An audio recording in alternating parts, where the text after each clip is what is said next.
رحب فيكم مشاهدينا وين ما كنتوا عم بتابعونا بلبنان وبالعالم وخاصة بكولومبيا. ضيفي لليوم هو السيد جان كلود بيسودو وهو President of Grupo Aviatur on the changes in the perception of Colombia internationally, trends in markets and the company's domestic activities. هو رئيس جروبو أفياتور حول التغيرات في تصور كولومبيا عالمياً، الاتجاهات بالأسواق والأنشطة المحلية والخارجية للشركة. هو كمان رئيس مجلس إدارة الرابطة الكولومبية لوكالات السفر والسياحة أناتو، ورئيس The Association for Management Progress، وهو أيضاً عضو مجلس إدارة غرفة التجارة الكولومبية الأمريكية، وهو مقدر من قبل الحكومة الكولومبية بعدة مجالات. أهلا وسهلا فيك Estée Jean-Claude Bessoudo. On est ravis de vous avoir avec nous sur Marianne TV et bienvenue sur notre plateau. Je voudrais commencer avec la première question avec vous, Monsieur Bessoudo. Le tourisme est votre travail. Lorsque vous voulez échapper à votre routine quotidienne, que faites-vous et où vous y allez?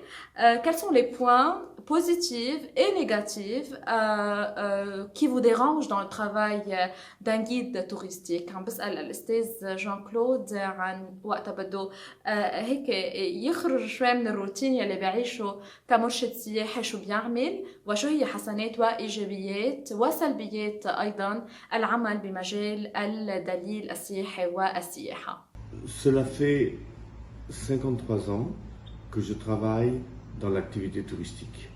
Mon nom est Jean-Claude Bessoudo. J'ai commencé dans une entreprise qui avait une quinzaine d'employés. Maintenant, nous sommes près de 5000 employés.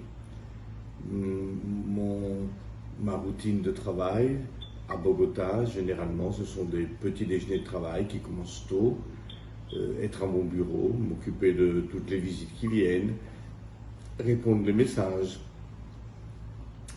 répondre au téléphone, beaucoup de travail institutionnel, beaucoup de réunions, parfois avec le gouvernement, des organismes officiels, des déjeuners d'ambassade, et le soir, des réceptions. La vie sociale fait partie du travail d'un agent de voyage.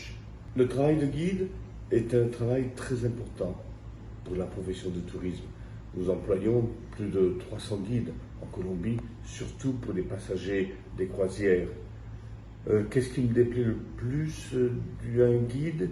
Quand il récite.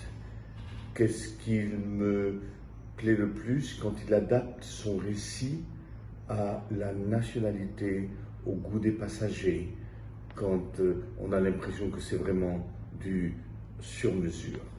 نعم، بإيجاز بيقول إنه عمل المرشد السياحي عمل بده أو مهم جدا بالقطاع السياحي بكولومبيا. في تقريبا 300 عامل أو مرشد سياحي، وحضرته له تقريبا 53 سنة بهيدا المجال. وأكتر شي بحبه بس يقدر يفسر مزبوط للأشخاص اللي بيكونوا عم بيزوروا كولومبيا عن الموقع يلي هن موجودين فيه، ويقدر يعمل هالعلاقة بين التاريخ الموجود وهن البلد يلي جايين منه. La deuxième question que je voudrais vous poser, Monsieur Jean-Claude, c'est si je vous demande de fermer les yeux et de réfléchir à propos du Liban, qu'est-ce qui vous vient à l'esprit en premier lieu?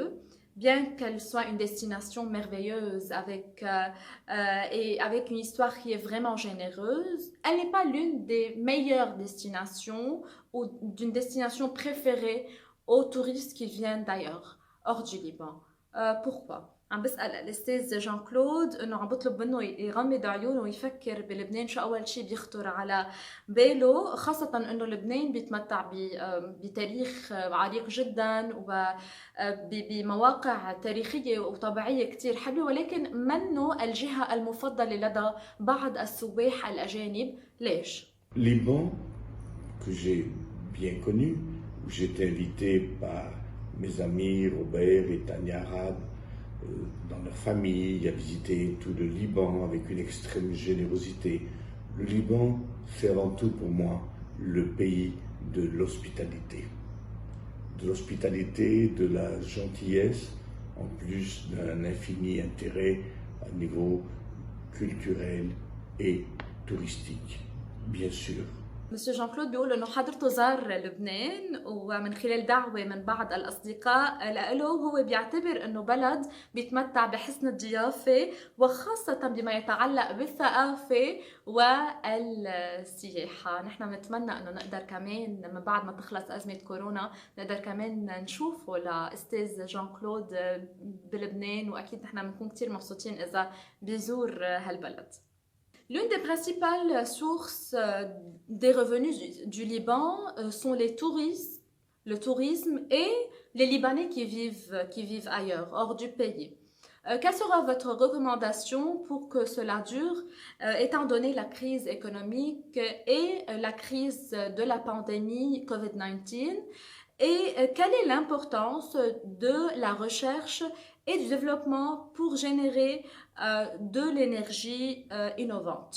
عم بسأل الأستاذ جان كلود عن يلي هي أهم مصادر الدخل بلبنان هن اللبنانيين المقيمين في الخارج واللبنانيين يلي يمكن بيجوا سياحة على لبنان بيرجعوا بيغادروا للبلد المقيمين فيه بالخارج، وشو هي توصياته لاستمرار هالشي بظل الأزمة الاقتصادية يلي عم تعصف بلبنان وإضافة لجائحة كورونا. Nous avons eu en Colombie, toute l'Amérique latine, une importante migration du Liban.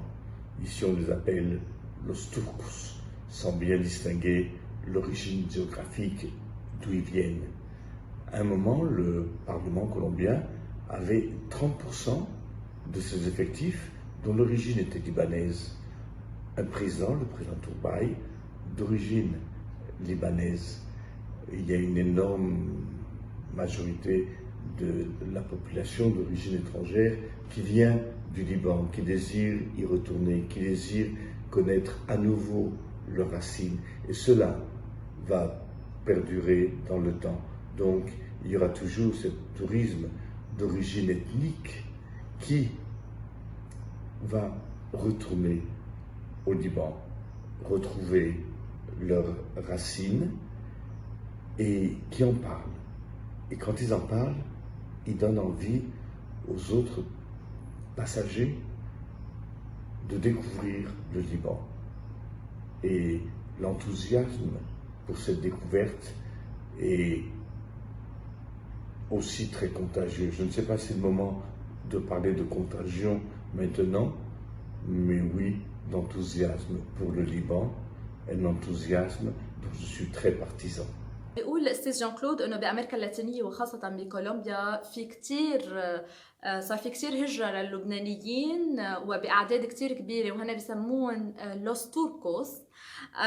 البرلمان الكولومبي مؤلف من 30% من المتحضرين من اصول لبنانيه، والرئيس السابق الرئيس تورباي او الرئيس السابق لكولومبيا كمان كان من اصول لبنانيه، ونحن كتير بنفتخر بهذا الشيء كلبنانيين. في كتير أشخاص بدهم يعرفوا عن الأصول اللبنانية اللي بيتميزوا فيها عن تاريخ لبنان، عن ثقافته، عن تنوعه، وعن شغف الأستاذ جان كلود بلبنان من بعد ما كان زاره. فنحن أكيد بنتمنى على جميع اللبنانيين المقيمين خارج لبنان إنه يزوروا لبنان ويتمتعوا بكل الأشياء الحلوة يلي موجودة عنا. Monsieur Jean-Claude, est-ce que la Colombie est devenue une nouvelle destination à découvrir؟ عم بسأل الأستاذ جان كلود إذا كولومبيا، دولة كولومبيا صارت وجهة جديدة للاستكشاف. La Colombie a traversé plusieurs périodes. Une période où on ignorait de quoi il s'agissait, où c'était. Une période donc sans image de marque. Et on est passé de là à une période d'une extrêmement négative image de marque. Le pays des bombes, le pays du narcotrafic, le pays de la violence, le pays où les droits de l'homme manquaient parfois cruellement. Et c'est une image qui, avec les accords de paix qui ont eu lieu en Colombie lors de l'année 2018, a commencé à s'estomper, a commencé à devenir positive. Et la Colombie est maintenant un pays à la mode. C'est un pays absolument merveilleux qui offre d'énormes possibilités touristiques avec une excellente infrastructure. Bienvenue en Colombie. نعم، بإيجاز بيقولوا إنه كولومبيا مرت بكتير ظروف صعبة عبر التاريخ. بفترة ما كنا نعرف شيء عن كولومبيا، وبعدين انتقلنا لصورة عن كولومبيا هي صورة شوي سيئة ونيجاتيف، أو يعني منا كتير مشجع على الزيارة، لأنه كان في كتير أعمال عنف، كان في تجارة المخدرات، كان في التجاذبات يعني السياسية والأمنية والاقتصادية، وحقوق الإنسان كانت مفقودة للأسف إلى حد ما. ومع سنة 2018 صار في صورة جديدة لدولة كولومبيا، وخاصة مع اتفاقية السلام والبنى التحتية الداعية للسلام والأمان. Comment vous avez réussi à vous implanter dans le monde numérique et combien ce canal représente-t-il dans les ventes de votre entreprise؟ عم بسأل الأستاذ جان كلود كيف استطاع إثبات نفسه بالعالم الرقمي؟ Le monde digital, le monde du online était il y a quelques années à peine 5% de notre activité. J'ai un fils, mon fils Sami, qui est de la génération des millennials, des moins de 40 ans. Il adore la technologie et il a fait de nos pages de tourisme dans aviatour.com des pages très recherchées, faciles, amiables, et même des pages de l'étranger vont chercher leurs billets, utilisent leur technologie, utilisent notre technologie mélangée à la leur. Après la pandémie du coronavirus, je crois que l'on risque d'arriver à plus de 85% d'utilisation de tourisme online. Ça va être une modification totale des habitudes et nous sommes préparés à cela. نعم، بيقول انه العالم الرقمي اي الاونلاين كان 5% من عالمنا بالسنين يلي مرقت، بس بشكل 5%، وابنه بيعشق التكنولوجيا وهو يلي ساهم بتطوير التطبيقات بما يتعلق بجروبو افياتور الشركة يلي بيملكها. وبيعتقد انه من بعد جائحة كورونا 95% رح يصير نسبة استخدام السياحة الرقمية حول العالم، وهي نسبة يمكن كتير كبيرة يعني. فنحن بنتمنى انه كل شيء بيسهل على السياحة وبيخليها تزدهر، نحن اكيد بندعمه بهذا المجال. Oui, Monsieur Jean-Claude, quelles mesures avez-vous pris pour faire face à la pandémie COVID-19 et gérer cette situation qui est un peu critique? Quelle a été la réponse du secteur du tourisme à la crise et comment pensez-vous que le secteur se réactivera dans l'avenir et quels sont les changements qui seront mis en place face au COVID-19. عم بسأل الأستاذ جان كلود إنه شو هي الإجراءات اللي اتخذها للتعامل مع فيروس كورونا، وكيف كانت استجابة القطاع السياحي حول أو تجاه الجائحة، كيف بيعتقد إنه القطاع السياحي رح يستعيد نشاطه والتغيرات اللي رح يعني تصير على هيدا الصعيد في ظل الجائحة يلي يعني صارت عابرة للقارات وفرضت نفسها بمحل معين. C'est difficile de prévoir le futur après le Covid-19. Nous ne savons pas quand est-ce que les vols internationaux, le trafic international va recommencer. Peut-être à la fin de 2020. Il y aura une très faible fréquence de vol. Ça dépend des accords binationaux, ça dépend des organismes de santé, des différents pays. Et avant qu'un vaccin soit mis en place de par le monde, il faut penser, je crois, 18 mois. L'activité touristique reviendra à la normalité fin 2021 et il faudra toute l'année 2022 pour recréer ces mouvements touristiques. نعم بإيجاز بيقول إنه كتير صعب التنبؤ بمستقبل القطاع السياحي من بعد كورونا، من بعد فيروس كورونا أو كوفيد 19. ما بيعرف أي متى المطارات ممكن تفتح، الملاحة الجوية تستعيد الحياة الطبيعية والرحلات ونشاطاتها. يمكن حسب تقديراته بآخر 2020 وحسب اتفاقات الدول مع منظمة الصحة، وقبل ما يصير في لقاح فعال لفيروس كورونا ما فينا نرجع أبداً للطبيعة إلا آخر 2021. كمان ممكن نمد لل 2022 لنرجع للطبيعة الكاملة بالقطاع السياحي. Comment se passe une journée normale dans la vie de Monsieur Jean-Claude Bessoudo et quelle est selon vous votre contribution à la société؟ عم بسأل الأستاذ جان كلود كيف بيكون اليوم الطبيعي له وشو يلي بالنسبة له هو ساهم فيه للمجتمع. En cette époque de pandémie, je crois que le message le plus important, c'est le message du périlleux à la fin que l'on trouve dans le livre La peste de Camus. Le comportement, la morale, l'éthique. L'exemple que l'on puisse donner, c'est ça le plus important, et c'est de cette éthique que nous essayons de surtout pas nous éloigner. نعم بفترة كورونا أهم رسالة بيقول إنه هو بيستند على كتاب اسمه La Peste de Canus يلي بتدعي لتطوير الأخلاق والثبوت بالأخلاقيات والسلوكيات المثالية، وهو أخلاقنا والمثاليات يلي بنعطيها للمجتمع هي الأهم بهيدي الفترة. Quel est l'héritage que vous voulez laisser pour ceux qui travaillent dans le secteur ou pour un meilleur tourisme؟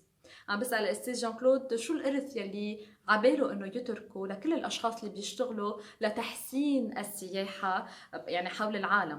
C'est un hôtel de grand luxe affilié à la chaîne Leeds Hotels of the World, près de Carthagène, à côté du village de Barou.